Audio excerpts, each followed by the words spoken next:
Welcome to Not Your Typical Leadership Coaching, the podcast that builds on conventional wisdom and adds a fresh perspective on this ever-evolving field of coaching. Are you fed up with advice that doesn't really get to the heart of the matter or really get you?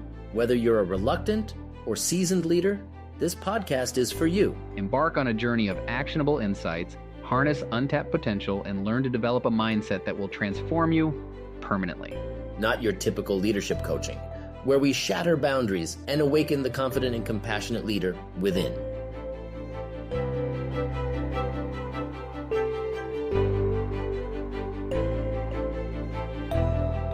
Well, hello, Marty. Here we go, recording another episode of Not Your Typical Leadership Coaching. Good to be here. Good to have you here. We've already had a robust conversation this morning, a couple of them. Yes, we have. For the listener, Marty and I have been participating in a coaches mastermind group on Friday mornings. I've been involved in that group for about 8 years. How about you, Marty? Do you have an idea how long you've been involved in the group? Less than 8, because you were part of it before I was, but it's close, I think. Seven Mm-hmm. years. Anyhow, a long time. And what happens in that group is there are 5 of us. We've had more and less than that, and most of the time we have 3, 4, or 5 of us, but it's almost every Friday. And what we do is we share our wins for the week, and then we share our challenges. And the challenges can get so interesting, so powerful. I just had a powerful experience this morning by bringing one of my challenges. But that's not what this episode's about. What we're going to be talking about today is powerful coaching questions. Yes. And how that relates to leaders. So what's your understanding of that, Marty? Why would aspiring leaders and seasoned leaders who are trying to become better leaders care about powerful coaching questions? Yeah, they're two different lanes, the leader and the coach, but those lanes do overlap. Coaching is a kind of leadership, and leadership can make very good use of coaching techniques, especially around asking powerful questions. So I'll give you an example. I was talking to a client Wednesday who just doesn't quite understand how her salesperson, she's the CEO, how the guy in sales, how is he thinking? Why does he do it that way? And so she was trying to figure out how to get him to be the way she thinks he should be as the head of sales. And I thought, if I were coaching him, I would first ask him, why do you do it this way? What's your strategy? How are you thinking about this? And then we can talk about it and maybe ask further questions about what might work better, or if he's challenged by it, like that. So you see there, my thinking as a coach and her thinking as a leader started to overlap there. Ask him these powerful questions about his strategy, and you'll be better able to manage him. That's a great example. And as you were sharing it, I thought there's a couple of ways those questions, though, could be asked. One takes power away and one gives power too. One way would be to ask those questions with an agenda, which would be really easy to do in a leadership position if in fact what you're trying to do is manage something or someone. I'm going to bring these questions into the conversation with an agenda to make you different. How well is that going to be? How well is that going to be received, and how well is it going to go? Right. And that's weak leadership, and it's not coaching. So but it also points to a dilemma then, and maybe we can explore around that. The dilemma is, let's say I'm the leader, I do have a concern that I want to address. I have an objective, in other words. And so how do I leave my agenda at the door and not let it interfere with what could be powerful questions that I could ask that could bring power to the situation and power to the person that I'm talking to? Yeah, I think there are two different things here to distinguish. One is having an agenda to change people, and having an agenda like that the company has, and the people that you're managing implicitly, if not explicitly, agree to. So those are two different things. If I'm trying to get you as my salesperson to do your job in a certain way. You got to do it the way that you do it best. And so all I want to do is bring out the best in you. That's leadership, right? As opposed to, on another page is this whole question of, we agree, as I'm your CEO and you're my salesperson, we agree we want to increase sales by 50%, let's say. Okay, we're agreed on that. So it's not just my agenda to change you, it's something we're both working toward. Mm-hmm. And as I hear you say that, that points out a couple of really powerful and important keys to great coaching. Mm-hmm. One of them is agreement. That's right. Yeah. And then the next one that could come after agreement would be permission. So given that we have this agreement, I have a concern. Can we talk about that? Yeah. Can we address that now? And for me, what it brings up, I often find myself when a client comes to the call with a coaching request, one of my first questions is, and how does this relate to your overall purpose? Mm-hmm. Because that will often, and that's the larger, we agree we want to further your purpose. I, as your coach, want to further your purpose. If this coaching request is in some way against your purpose, we got to distinguish that, because then you're working against yourself here. And also, if it oftentimes what happens is once the client sees, oh, I see how, let's say my purpose is to be free, and I'm asking you a question about how to deal with this obligation, let's say, and you remind me of my purpose, then now I've got some insight into how to deal with this obligation. Oftentimes that's the way, bringing up, how does this relate to your purpose? Since we both agree, coach and coachee, we want to further your purpose. Mm-hmm. Then when I ask that, oftentimes people sort themselves out about the coaching request really quickly. Oh my gosh, yeah, if I just be my purpose, if I come from what I'm here for, that shows me the way through this dilemma or challenge that I brought to coaching. That's your North Star. The purpose is the North Star. Now, what if somebody comes to you as a coaching client and they don't have a purpose? Would the purpose be replaced by the objective of coaching until purpose was identified? Yes. Mm-hmm. Yeah. Mm-hmm. And maybe that needs to be the objective initially, is let's find your purpose. It's funny though. You make a good point. Sometimes they haven't identified their purpose yet, but this might be the moment to do, because otherwise you get too far into just answering this request and then that request, and they start to work against each other. This seemed like the right thing to do, but it's actually against so it's time we figure out what's the overall purpose here, so that these things flow, they work with each other. A lot of times, even though they've never said my purpose is, there's an intuitive sense of it's definitely not that, and it's got something to do with it. And so I can often work with somebody who hasn't stated or declared their life's purpose, just by there's a general sense it's in this direction, it's in this basket. I refer to that as warmer, colder. Yeah. You know what I mean? I think so. Go ahead and say. Well, there's a childhood game that I played with my siblings and friends growing up on the playground or in the backyard, and one of us would hide something, and then everybody else would try to find it, and the person that hid it would then give clues. Warmer. You're getting colder. Yeah, you're getting warmer. Right. So what I hear from you is that as coach, you're listening for warmer, colder, and helping the client to recognize that there is warmer, there is colder. Right. Yes. Yeah. Now, how does this last 3, 4, 5 minutes of conversation relate to leaders in business or in a profession or a nonprofit or some leadership position? We're talking in terms of coach and coach client, and purpose being like the guiding principle, if I understood you accurately. So if purpose in coaching is the guiding principle that you use as the North Star for that client, and that you and the client both agree upon, how can that translate for the leader who is working with someone in their organization that they have concerns about?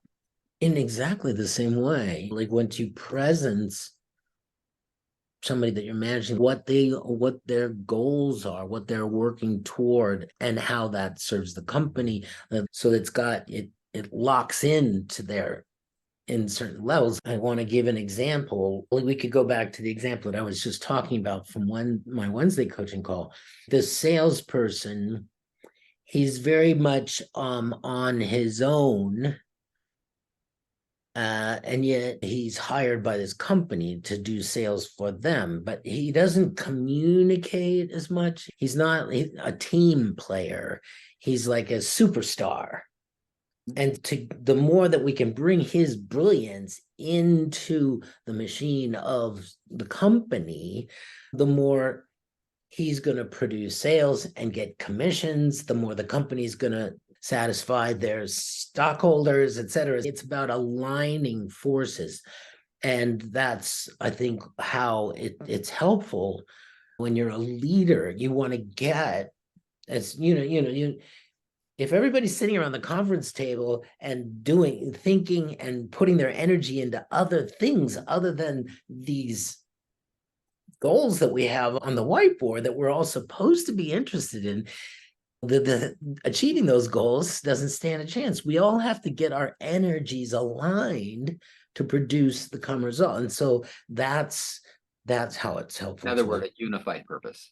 Yeah. Or a set of unified purposes. And in the coaching call, it's obvious. You're the client. It's all about your purpose.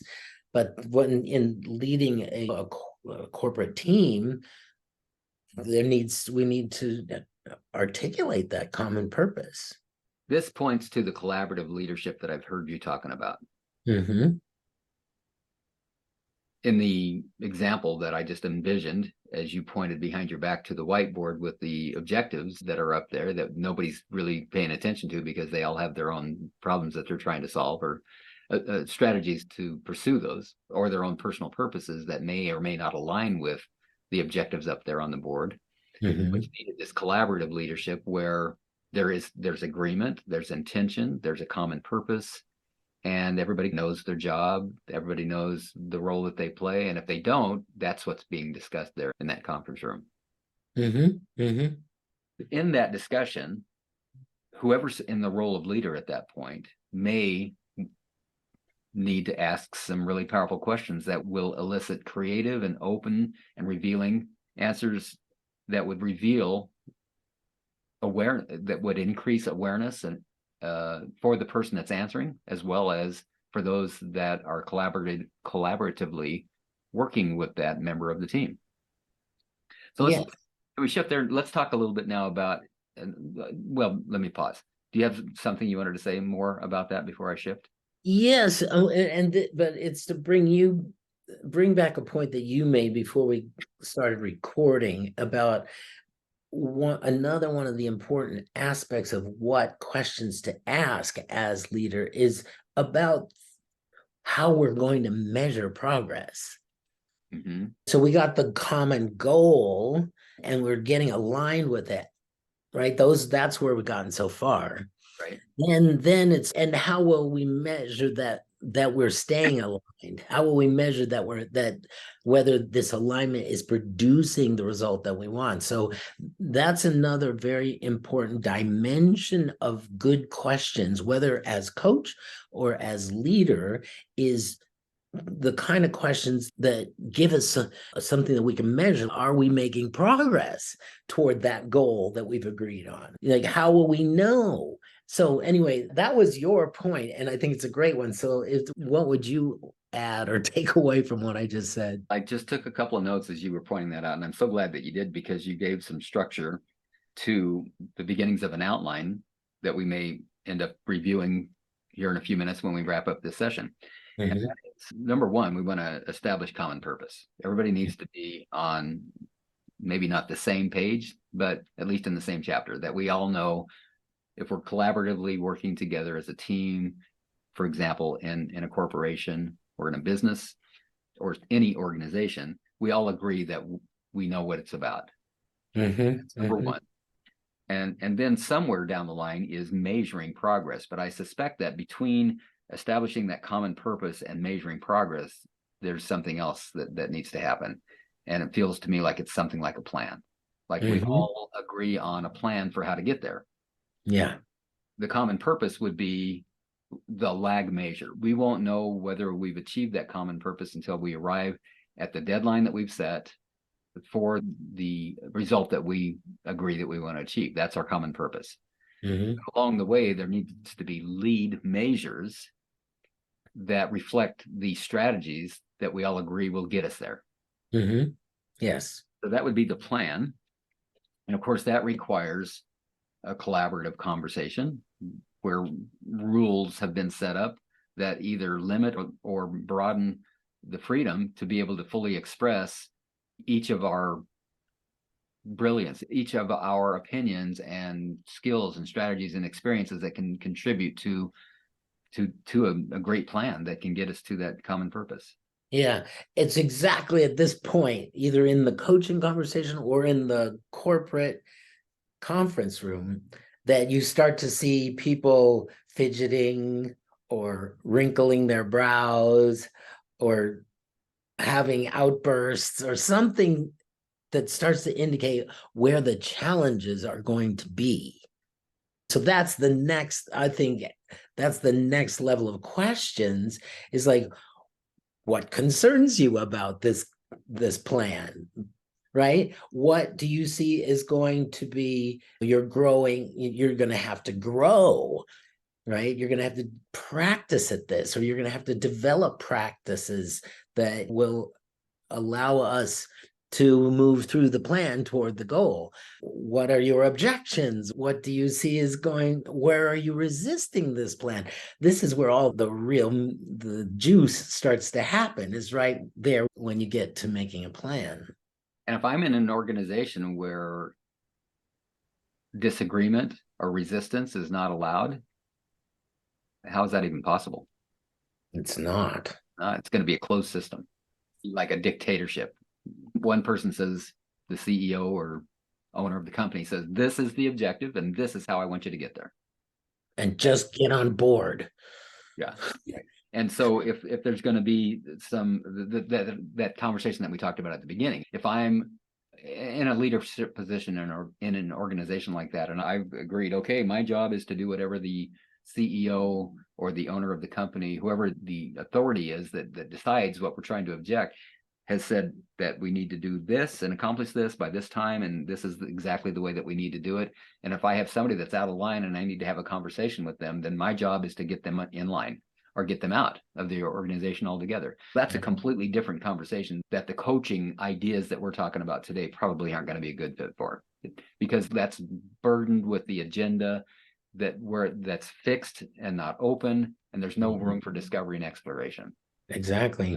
I think the kind of non-typical leadership that you and I are talking about is in an open system. Yeah, boy, my mind just went off in another direction there. What do you do if you are an open leader in a closed system? What can you do about that? But that's another conversation. Unless you'd like to expand on that right now. Sounds like you have some thoughts about it. Let's hear it. No, I wanted to hear yours, honestly. It seems to me that it may seem as simple as I need to either find an organization that right. support and embrace who I am, my ideas about open leadership, where I want to collaborate and support people and help them discover their strengths and what they can bring to the table and how they can find their purpose within our purpose. Find an organization like that seems like a pretty good, easy route. Or I can pit myself up against the closed organization that I'm in and see if I can change it from within. That's a much, much bigger challenge, but some people may find that their purpose calls them to do that. Yeah. Those are my only thoughts about that. Yeah. Yeah. I'm imagining like the difference between when you go to watch your, let's say, 8-year-old's soccer game versus when you go to watch your 18-year-old's soccer game, right? The 8-year-olds, they're all running after the ball. They don't get positions and roles, right? Yeah, they just all go for the ball. And so there's just this crowd of little kids all vying to be in control of the ball, You got right? great visuals. I got the whiteboard behind you in the conference room, and now I got all these little 8-year-olds running after the ball. Right? Versus a professional team that they know their roles and their positions, and they're constantly empowering each other in their own varied positions and supporting each other. You go down the line and I'll forward the ball to you so that you can take it down, or pass it back to me, the fullback. So you're getting too much defense in the way there. Pass it back to me and I'll get it over to the other side. There's this coordination, collaboration that is what we're calling an open leadership, an open modeled leadership that is, it affords so much more than if there's just like one way, then everybody's trying to do it exactly that same way. So there's curiosity, there's room for choice, there's freedom. And that is what informs the plan and the strategies that make up that plan. And empowering the differences between them, actually empowering that you're in a different role than me. And I want to see you do well at your role, not to be me. Mm-hmm. Yes. Okay, I want to summarize where we've been and where it looks like we could be going. I also want to acknowledge that we want to keep these podcasts around 30, 35 minutes or so. So I have the sense, even though I didn't write down the time that we started, that we've got to be at about 20, 25 minutes somewhere. So let's shoot for another 5 to 10 minutes before we close this episode. Does that sound good to you? Yeah. Mm-hmm. Okay. And number one, establish a common purpose in the organization. If it's coaching, establish a common purpose between the coach and the client. Or if it's between a leader and their charge, or a collaborative leader and someone that's asked for support or that needs support, whether they know it or not, that would be to, first of all, establish a common purpose. Yes. Once that common purpose is established, you pointed at what are the concerns, what are the problems, what's standing between where you're at now and where you want to be. Mm-hmm. I'm wondering if that needs to be addressed before a plan can begin to be devised. Because if what's causing the problems in the first place between where we are and where we want to be, and where we want to be is the purpose that we've agreed that we have, Mm-hmm. don't we want to explore those concerns first? Explore the problems that either would have to be solved, the problems that would be solved if that purpose were achieved. Isn't that where we want to go next? Yes, and I think that it's iterative, it's reiterative. In fact, like there's only so much about what's going to be challenging or problematic that we can see until we have a plan. And then, if that's the plan, then I got some new challenges, right? I didn't know that was going to be the plan, right? I agree with the goal, but now that you say I'm going to have to make 30 phone calls to fulfill this purpose that we both agreed on, I have some challenges now that we know the plan, right? And then those get solved and we start implementing again, and then new challenges arise. Oh, this telephone doesn't work. I'm going to need a new telephone. I think it's reiterative. We come back to that over and over again through the process. Let's acknowledge the concerns and address them. Yeah. So here's our purpose, number one. And what are the problems that we're experiencing in getting to that purpose? We're just not getting there. And part of the problem is attitude, and part of the problem is motivation, and part of the problem is whatever that would be. Yeah. Okay. Given that these are the problems that we've identified, let's begin to put together a plan that can begin to address those problems that are preventing us from getting to that purpose. Now let's execute the plan. That seems next. So we've got establish the common purpose, number one. Number two, acknowledge and address the concerns. Let's say it this way: acknowledge the concerns that we know, the problems that we know that we have, that is stopping us from achieving that purpose. And then number three, address those concerns by putting together some sort of a plan. Number four would be implement or go out and work the plan. Yeah. Find out what obstacles you're going to hit there, then reiterate the addressing the problems. Yeah. Concerns again. And so I want to also bring back those, you have a set of questions that you ask in the coaching context now. Yes. Yeah. that are really good at giving some shape to this process and what can be measured and what can be what we need to keep iterating on. Exactly. So these questions serve a couple of purposes. One, these questions help to keep your eye on the ball.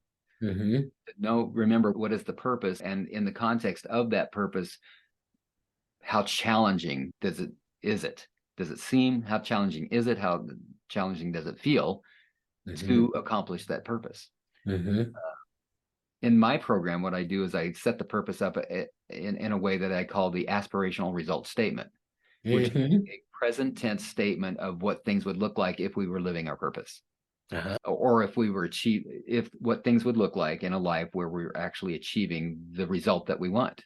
Mm-hmm. Right away, once that's established, once the problems that are preventing that from happening and the problems have been revealed, and then also the problems that would be solved if the result was achieved. Once Mm-hmm. that's all established, then I put the problems out in front of the client and I ask them these 9 questions. Number 1, how important is it that you solve these problems? Mm-hmm. Number 2, how urgent is it that you solve these problems? I'm not sure if I'll remember off the top of my head all 9 questions, but let me see how many of them I can remember. Number 3, how distracting is it that you have these problems? Number 4, how much energy are you putting into managing these problems? Mm-hmm. 5, how problematic? Here it is. How painful is it for you and others that you have these problems and they're not solved? You get Mm-hmm. the idea. Yeah. That's not all 9, but that's a lot of them. And checking back with, okay, where are we with that? What grade would you give yourself on each of these check-in questions at this point is a great way to stay in communication about all the different levels of what it's taking to work this plan. And then you can see, oh, this score went up, that one went down. Let's address that. So to do that, we need to establish a numeric value. And the value that I use is 5 points, 1 through 5. 1 is, let's say, for example, 1 represents no or not at all. And 5 represents, let me restate that. We'll edit that piece out. 1 represents low or not at all. And 5 represents high. So if the question is, how important is this to you to solve these problems? If it's a 1, it's not very important. If it's 5, it's extremely important. So at the beginning of a project, if we're not close to, with 9 questions, a potential of 45, if we're not close to that 45, then I wonder if we're really addressing the first and most important problem that needs to be addressed, or result that needs to be achieved. So let's just say we start out at a 39. When we establish our project, we start out at a 39, and then the next week we want to remeasure, and the questions just change slightly. Instead of how important is it that you solve these problems, now it becomes how important is it now that you solve these problems. And go through, add them all up again. And now let's say 1 week after you've established the project, it's likely, if those questions have been answered honestly, that number is going to either remain the same or go up. It's now going to feel even more challenging because, as you pointed out earlier, once we begin to implement and move in the direction of the aspirational result statement, what we couldn't have known until we did begin to implement begins to get revealed. This is going to be hard. Yeah. This is going to be outside of the norm of what I normally would do to try to achieve a result. And so then you can look in whether it's on the board that's in the corporation, or if it's with the coach, you can look and see, okay, the fact that number went up, is there something to do about that? Can we bring it down? Or is that appropriate to be working at that level of effort and difficulty? Is that what it's going to take? Or is there another way that this could go so that it raises the right questions? Exactly. Now, in my program, what I assert, and my clients agree before we even begin the program, is that the hypothesis is that we're not getting the results that we want because we're already stuck in a pattern that automatically gives us results that we're getting. If that's the case, when I go back in week to week to check the challenge score, it's going to go up, stay the same, or go down. The question I ask is, how does that make sense to you? Help me to understand how you understand that number to make sense. And that requires my clients to really consider it. Sometimes they know me oh, that makes perfectly good sense to me. I had this thing going on this week. And so it feels even more challenging, or it feels perfectly good. Let's just say I have a client that wants to improve the relationship with their spouse. They go from a 39 to 35 one week. How does that make sense to you? And they might say, I had a great conversation with my spouse this week, and I saw that we were making some progress. So I feel some relief. Maybe this is working a little bit. Right? But the plan, as we talked about earlier, I think the third step is plan, is to establish what is that cycle that is unconscious and bring it into the conscious. Let's bring it out of unawareness into awareness so that we can see how the mechanics of it. Let's lift up the hood and see what's producing the results that we're getting now. Once we've done that, now we have something to work with. We can start doing some diagnostics. We can start, is it just a part of the engine that needs to be moved around a little bit? Or is this a whole rebuild? What do we need to do here? Yeah, maybe it just needs oil. Look at that filter. Ooh, that's just, when's the last time we changed? Right. Whatever the analogous thing, maybe the analogy there is like, maybe you just need to step back and let things work, or clean out the filter might mean maybe, you need to have a completion conversation with that one person so that that resistance isn't there, that filter gets cleaned. So I think those kind of questions that you come back each time and re-ask are very helpful, so that you can see progress and you can locate where the snags are so that they can be addressed. And it keeps you focused on the objective. Remember, what we're trying to do is this particular. Yes. So in the context of that, how are we doing this week? Here's 9 questions to help you answer that question. Yeah. And now, given that, does it make sense? And now, where are we in the process of our plan? And where do you need support? And how can I support you? Can you make those 9 questions available to listeners? Yeah, I'll put them in show notes. Absolutely. Great. You bet. So it's probably time to wrap up. I really appreciate this conversation, Marty. I've really enjoyed it. Same here. And I think that we've established a process for how to be a coach in a leadership position when working with either a fellow collaborative leader or someone who you actually have some power and authority over, in such a way that brings out the best in them.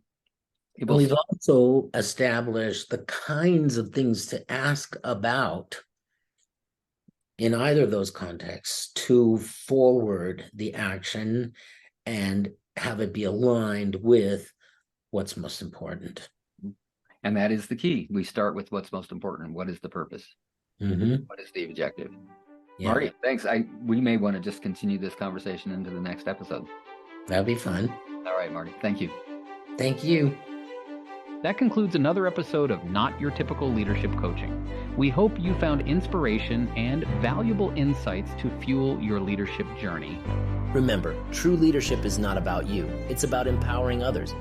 Take your insights to heart and cultivate a leadership mindset that will transform you from within. Thank you for joining us on this quest to leadership excellence.